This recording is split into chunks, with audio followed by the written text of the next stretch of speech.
श्री स्वामी समर्थ. नमस्कार. आज साधं सोपं बेसन पिठलं आणि भाकरी.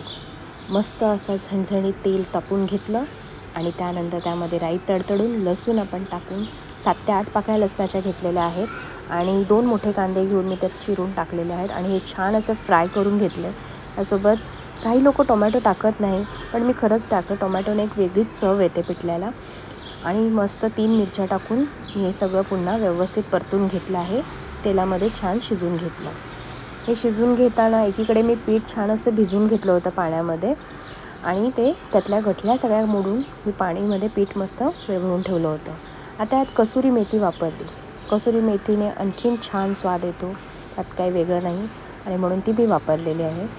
आणि इथे हे सगळं व्यवस्थित फ्राय करून झाल्यावर यात मी हिंग, हळद आणि धणेजिरे पूड घालून छान त्याचसोबतच मीठ मी आत्ताच घालून घेतलं आहे, कारण पीठ टाकल्यानंतर जर टाकलं तर मग ते विरघळत नाही, छान मिक्स होत नाही.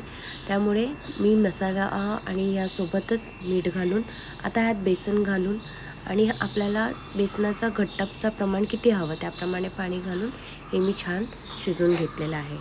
हे पहा, त्याचा एक वेगळाच रंग आलेला आहे, येलोइश, आणि शिजल्यानंतरचा हा वेगळा रंग.